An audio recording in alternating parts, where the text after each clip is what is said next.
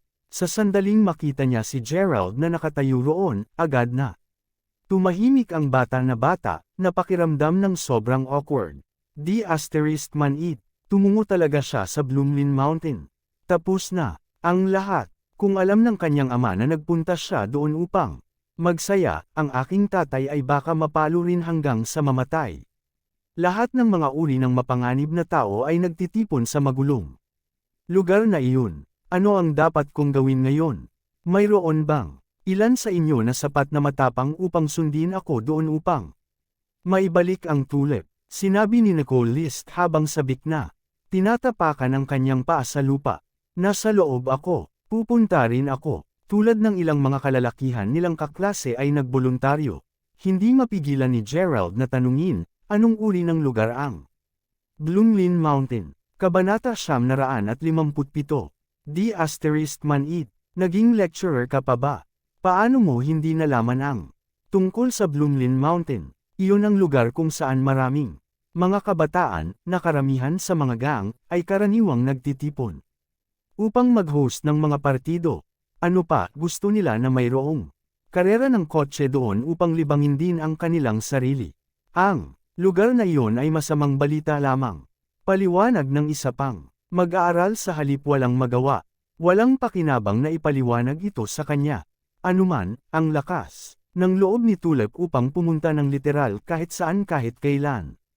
Ang kanyang kawalang kabuluhan ay sumisikat. Dapat kong malaman dahil sa parehong bagay ang nangyari noong huli siyang nagkagulo. Halika, bilasan na lang natin at subukang ibalik na siya. Sabi ni Nicole na ngayon ay sobrang balisa na halos maiyak na siya. Habang si Nicole ay bestie ni Tulip, anak din siya ng mayordoma ng pamilyang Yawl. Dahil doon, kadalasan ay may tungkulin kay Nicole na bantayan ang Tulip. Pagkatapos ng lahat, halos lahat ng nauugnay sa pangalawang binibini ng pamilyang Yaol ay alam na siya ay kasikatan sa pagiging walang ingat. Siya ay isang tao na pinahahalagahan ang kanyang sariling kasiyahan higit sa anupaman, na kung bakit ay nilalaktawan niya ngayon ang klase ni Gerald. Nalaman ni Gerald na ang lahat ng kanyang mga kamag-aral ay lahat din ng matapat sa kanya, dahil lahat sila ay agad na sumang-ayon na sundan siya. Ang pagpunta sa Bloomlin Mountain ay hindi isang issue para sa kanila dahil ang ilan sa mga kamag-aral ay mayamang tagapagmana na mayroong kanilang sariling mga kotse. Matapos ipasok ang mga kotse ng 2 at 3, lahat sila ay umalis. Hindi ba kakaiba at hindi inaasahan ang iyong pagdating doon? Walang imak na ungol ni Gerald sa sarili. Huwag lamang makarating sa anumang problema. Kung makakapasok siya sa anumang gawin, ang lahat ng aking mga pagsisikap sa oras na ito ay para sa wala. Napaisip si Gerald sa sarili. Alam kung gaano karaming mga maimpluwensyang pangkat ang nagtatarget sa kanya. Ngayon, imposible para sa kanya na hindi mag-alala. Umiling siya, nakuha niya sa itaas ang kanyang scooter at agad na sinimulang sundin ang mga ito sa lugar. Samantala, si Tulip, na kararating lamang ay hindi pa nagtatagal.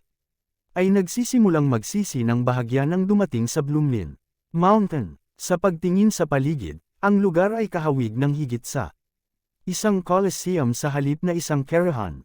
Ang racetrack mismo ay matatagpuan sa paanan ng isang bundok sa mga suburb ng lungsod ng langit. Dahil ang mga suburb ay sapat na komplikado sa maraming magkakaugnay na mga landas, binigyang inspirasyon nito ang mga tagaplano ng racetrack na itayo ito roon. Dahil sa kanilang pagsisikap, kung ano ang dating ng isang liblib na espasyo ay napuno na ngayon ng lahat ng mga uri ng mga kotse. Kahit na ang mga high-end na sports car tulad ng Ferraris at Maybachs, ang regular ng racetrack ay pawang mga kalalakihan at kababaihan, na alinman sa hiyawan o pagtugtog ng mga instrumentong pangmusika ng malakas, na ginagawang nakakabingi ang buong lugar. Mula sa sandali na siya ay dumating, Tulip ay naiwan ng pagkabigla ng mga kabataan kapaligiran doon. Ang kanyang lubos na hindi paniniwala mula sa katotohanan na hindi pa siya nahantad sa mga taong tulad nito sa nakaraan. Ang pagkakaroon ng naturang mga individual ay simpleng lumampas sa kanyang ligaw na imahinasyon, habang tiyak na naririnig niya ang tungkol sa Bloomlin Mountain. Dati, ito talaga ang kanyang kauna-unahang pagkakataon dito mula noong ipinagbawal siya ng kanyang ama na magpunta rito. Habang iyon ang kaso, si Tulip ay nasa masamang kalagayan kamakailan. Ang pangyayari hinggil sa kanyang nakatatandang kapatid na babae ay labis pa ring nagpaligaw sa kanya. Tulad ng kung ang inis na iyon ay hindi sapat, napahiya siya sa harap ng maraming tao ngayon dahil sa isang duwag. Ang paninirahan sa mga insidente ay napuno siya ng labis na puot, na nakalimutan niya ang lahat tungkol sa mga ipinagbabawal ng kanyang ama at nagmaneho lamang sa Bloomlin Mountain upang magsaya. Ngayon na nandoon na siya, gayunpaman, nakaupo lamang siya sa kanyang kotse, nalilito sa lahat ng mga tanawin at tunog doon. Tulad pa lamang na isa sa alang-alang niya ang pag-alis, isang lalaking may malaking buhok, nakapagpapaalala sa dekada 8, na pinalamutian ang kanyang kaliwang tainga ng isang hilera ng mga studs na pilak na nakatayo sa tabi ng kanyang sasakyan bago. Sinabi, "Well hey there, girl. Bagong mukha ka ba dito? Paano ang tungkol sa isang karera sa akin? Kung manalo ka, mag-host ako ng isang party dito ngayong gabi para sa iyo." Panipi, tatanggi ako. Napunta lang ako dito upang tumingin sa paligid. Sagot ni Tulip habang umiling. Nako, hindi ka naman magkakarera. Kaya, mag-aaral ka pa rin. Kung tutuusin, sa palagay ko dapat kang matakot na makipagkumpetensya sa iba. Sayang ang sports car na ito na napunta sa iyong mga kamay. Panipi, bawiin mo yan, nanay asterisk sucker. Sino ang natatakot? Sumasali ako sa karera. Galit na sinukol si Tulip. Gayunpaman, sa napagtanto kung ano ang kanyang sinabi, Tulip natagpuan ang kanyang sarili ng hinayang ito ng bahagya. Pagkatapos ng lahat, tunay na nais lamang niyang tingnan ang nakatakdang karahan sa Bloomlin Mountain. Dahil dati niyang ipinapalagay na ang lugar ay magiging desyerto, na isaalang-alang pa niya ang pag-iisip ng pagmamadali sa paikot-ikot na mga landas ng bundok kahit isang beses bago bumalik sa universidad. Hindi ito napag-isipan na ang lugar na ito ay napupuno ng mga hooligan. Nang maramdaman kung ano ang pinag-aalala ni Tulip, simpleng itinuro niya ang mga taong nakapaligid sa kanila bago sinabi, makita ang mga taong tulad ng hayop. Kung ganon. Huwag mo silang makitang mga tao. Kapag nakita mo sila bilang mga hayop, lamang magiging maayos ka. Gayunpaman, kung talagang nag-aatubili kang tingnan ang mga ito, ipikit mo lang ang iyong mga mata, panipi, habang nag-aalangan si Tulip, nang tumingin siya sa kanyang matatag at walang takot na ekspresyon, sumagot siya, dahil nakikipagkumpetensya kami sa isa't isa, gupitan ng P at umalis na tayo. Settle down, ang round na ito ay nakuha na ng iba. Hihintayin na lang natin ang susunod na round, sinabi ng lalaki habang tinuturo niya ang dalawang kotse na binago ang kanilang mga makina ng malakas sa bukas na espasyo. Narinig iyon, nag-aalala lamang si Tulip na matampal ang tagiliran ng kanyang manibela sa galit.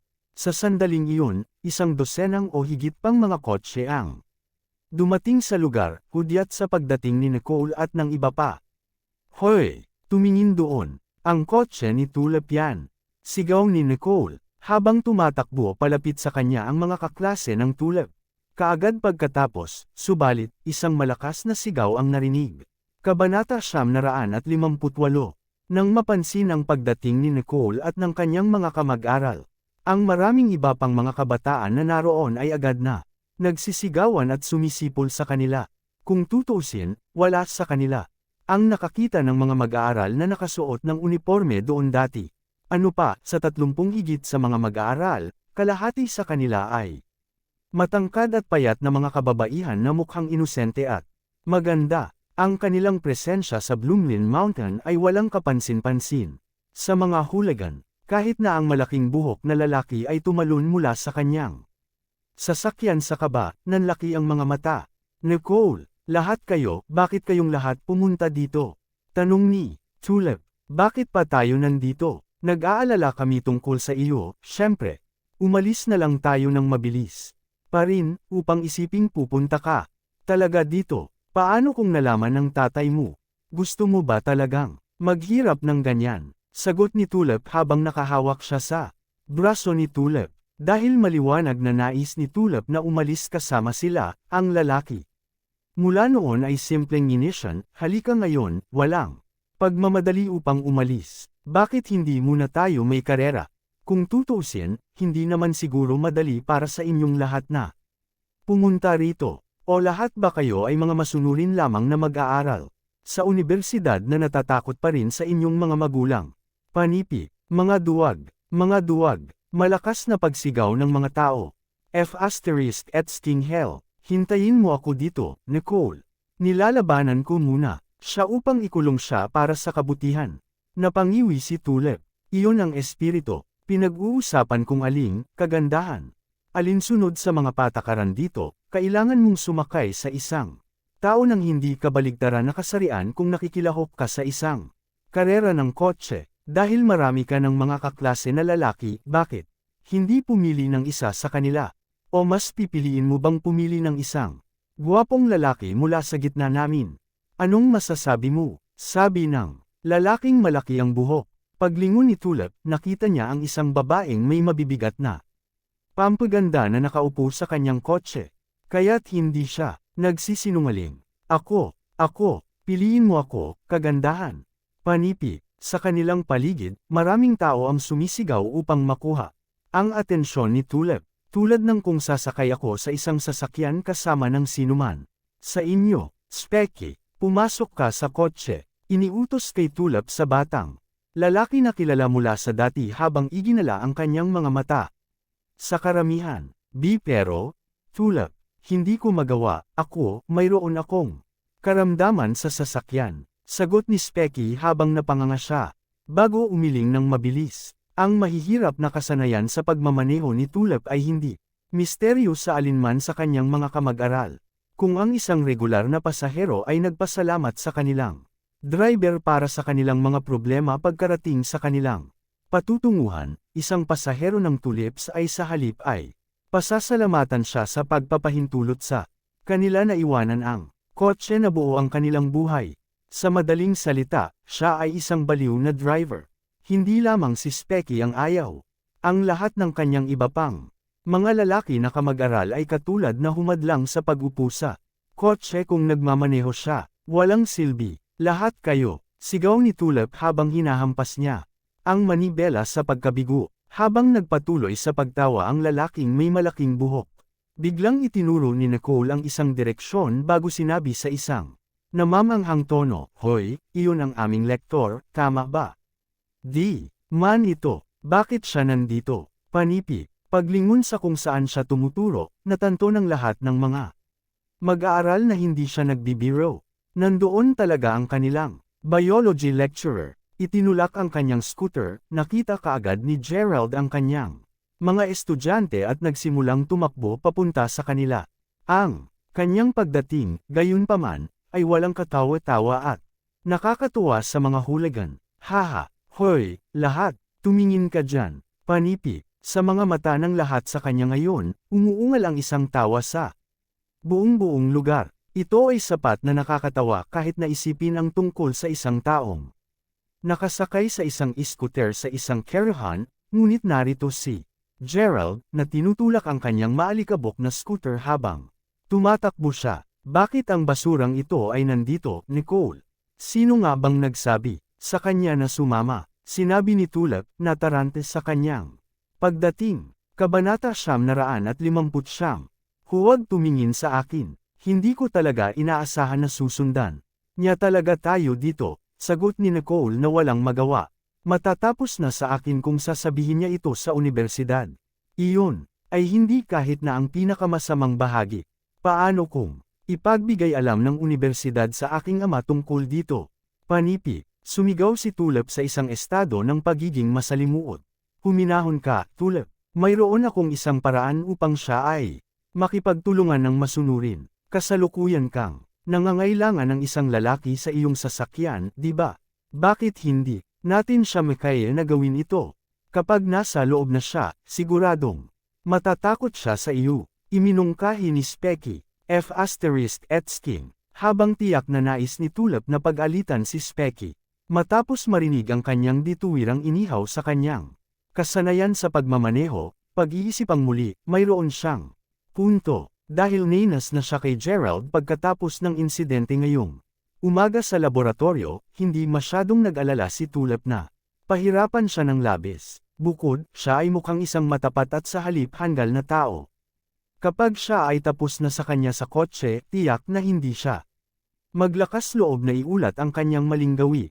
Sa isipan lahat ng iyon, nagpasya siyang sumabay sa plano ni Specky. "Hindi ba lahat kayo ay masyadong walang galang sa pamantasan? Gaano katapangan ang lahat kayong maglaro ng walang kabuluhan?"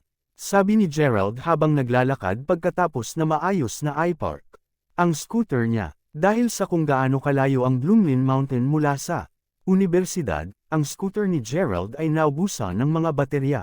Nang mas maaga, na nagpapaliwanag kung bakit niya ito itinulak papunta sa racetrack sa halip na sumakay dito. "Manahimik ka na lang at sumakay sa kotse." Utos kay Tulip. "At bakit ko naman dapat? Lahat kayo ay pinakamahusay na bumalik sa unibersidad sa pagkakataong ito."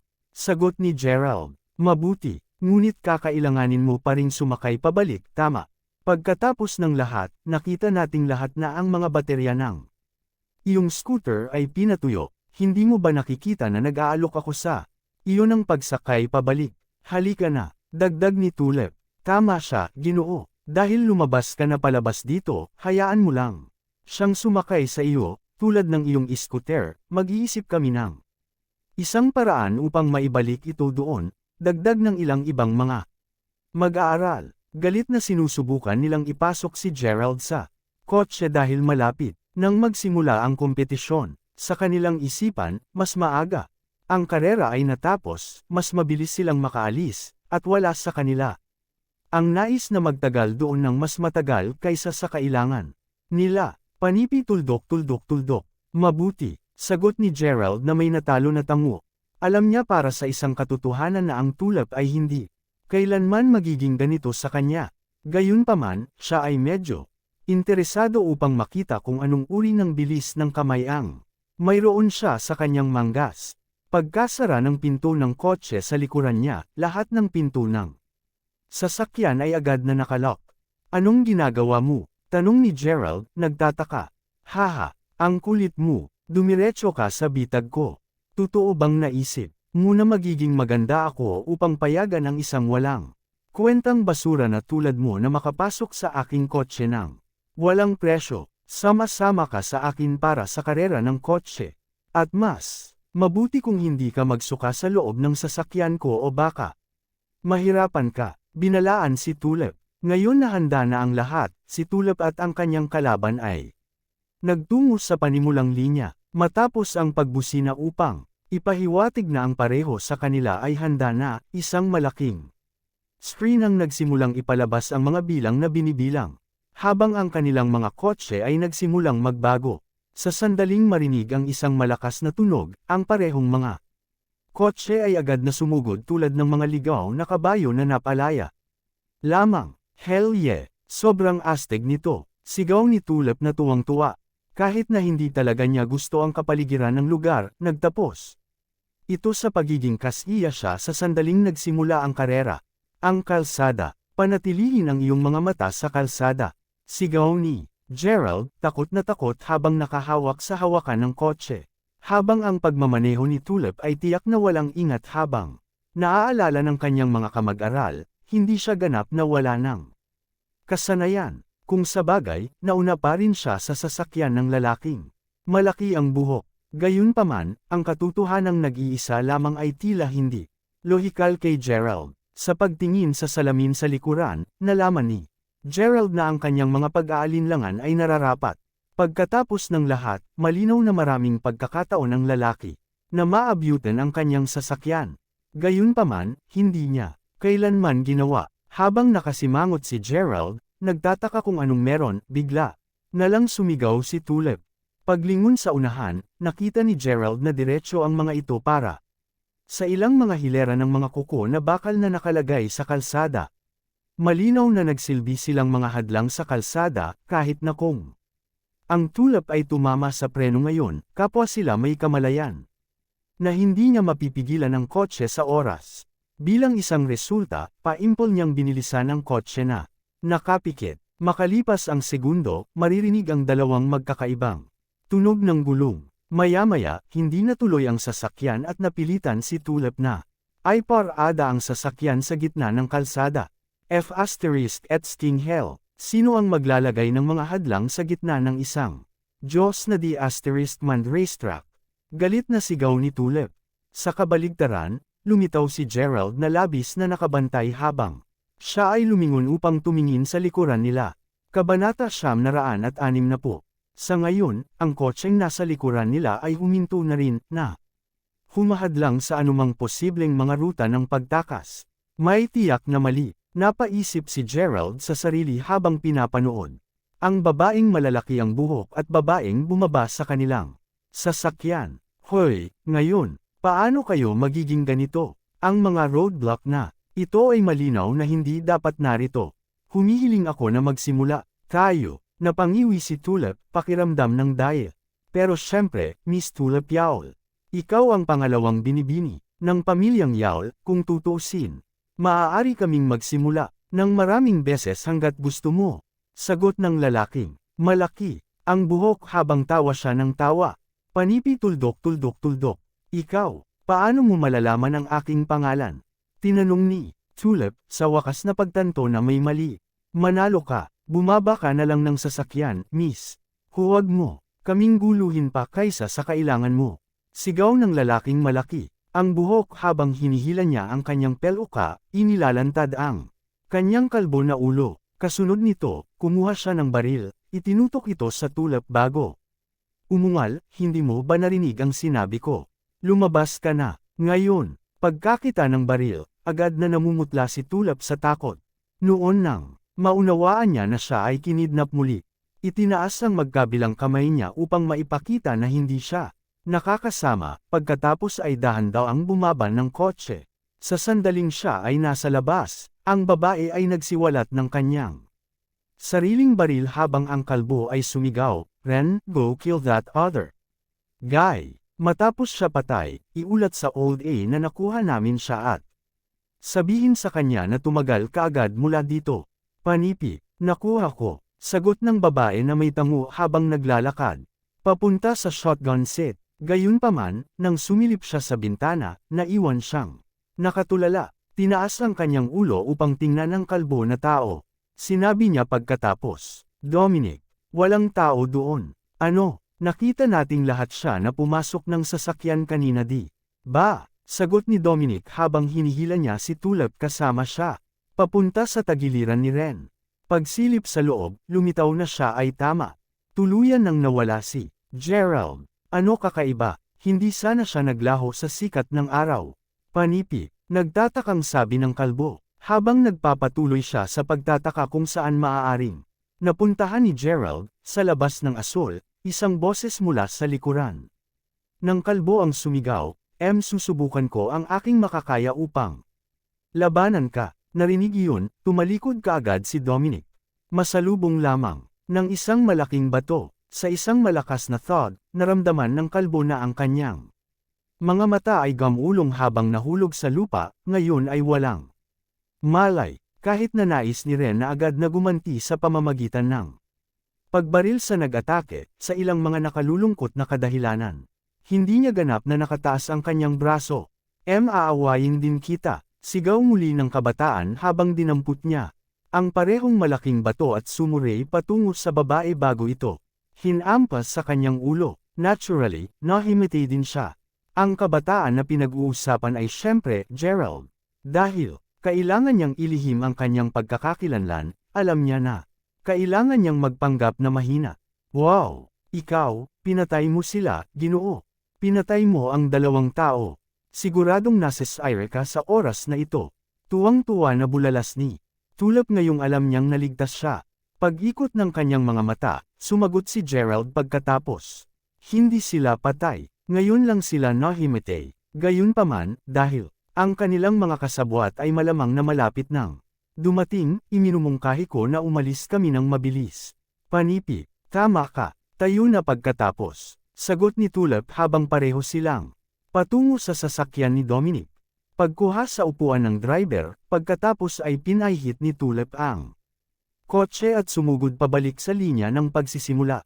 Ilang segundo, pagkatapos nilang umalis, gayunpaman, ilang mga sasakyan ng ATV ang tumigil sa isang paghinto sa lugar kung saan parehong nakahiga.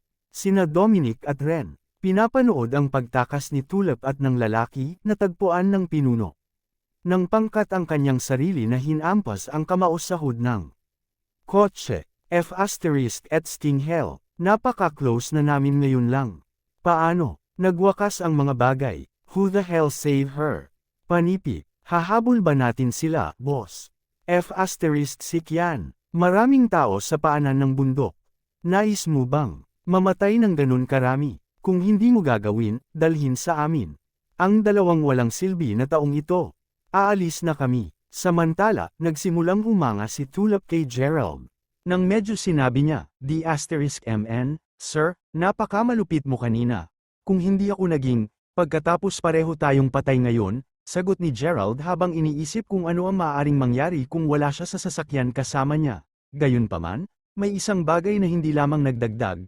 "Ginoo," sabi ni Tulip na tila may naaalala siya. "Anong ibig mong sabihin?" "Bueno, pabalik nang lumabas ako ng kotse, sigurado akong nakaupo ka pa rin sa tabi ko. Paano ka lang lumitaw sa likod ng 2 kidnapper kanina?" Hanggang dito na lang muna ang ating kwento. Maraming salamat sa pakikinig. Huwag kalimutan mag-like, share, subscribe at i-comment ang inyong reaksyon sa ating kwento.